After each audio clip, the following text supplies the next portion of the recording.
Hi, I'm Chris Fox, lead gameplay designer, and I'm here today to tell you about the 6 new character classes in Plants vs. Zombies Garden Warfare 2. Since the dawn of time, the plants have protected suburbia from the zombies. In Garden Warfare 2, the zombies have finally won, and are now, for the very first time in franchise history, defending Zomburbia from the plants who are fighting to reclaim it. Now, this directly informed how we created the new character classes and their ability sets. Let's start with the crazy little zombie imp, and the reason we're in this mess to begin with. Dr. Zomboss was able to shift the tides of battle in his favor by weaponizing the imps with patented Z-Tech technology from the future. The imp is an agile, dual-wielding pest equipped with butt boosters, gravity grenades, and all sorts of other tricks. While on foot, the imp can use his speed and agility to get close to his enemies, set up some great team play moments with his gravity grenade, or just go wild with his imp kata ability. But that's not all.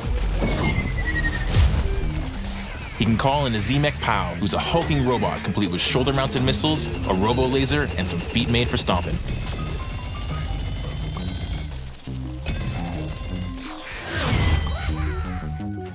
When the battle becomes too much for even the powerful Z-Mech, the imp has his explosive escape to fall back on, ejecting himself from the mech and triggering an explosion in the process.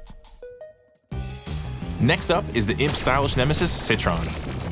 Citron has a bounty-hunting orange from the future sent back in time to help the plants take back suburbia.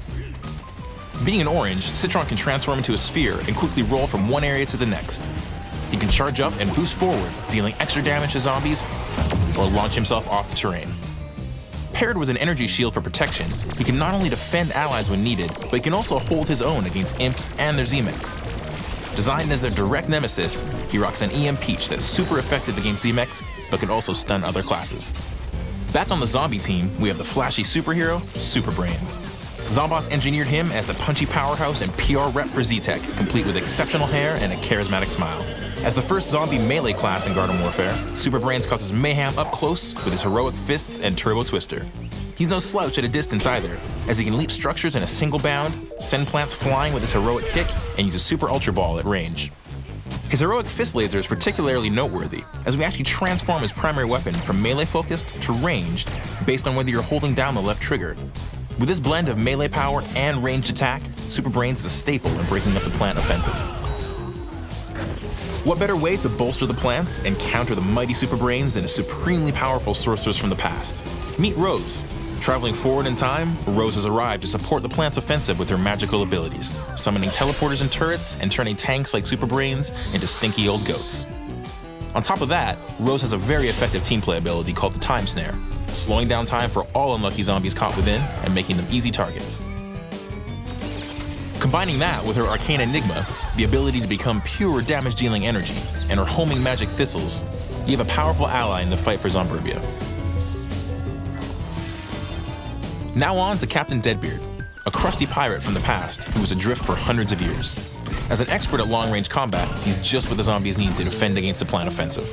His primary weapon has 2 modes: his long-range spyglass shot, used to vanquish plants at a safe distance, and a slow-firing, short-range scurvy scatter shot. In keeping with his long-range focus, Deadbeard's Parapal ability allows the player to take to the skies and attack from above with laser beams and explosive airstrikes. Captain Deadbeard also has his Cannon Rodeo ability, where he rides a giant cannon that fires explosive cannonballs. Finally, when the enemy gets too close and the scurvy scatter shot isn't enough, our fearless captain has a dynamite-equipped armored barrel to hide in.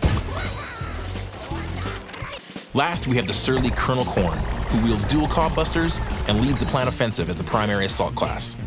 He's deceptively quick and has a high rate of fire, and he can launch his cobs like rockets when he needs to deal a lot of damage very quickly.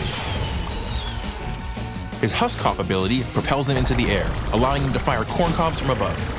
And if that's not enough, he can even call in a butter barrage airstrike by lobbing out a hot potato to mark the target zone. With the Colonel on their side, the plants stand a real chance in their battle for Zomburbia. With these 6 new character classes and their crazy new variants, we have something for everyone in the battle for Zomburbia.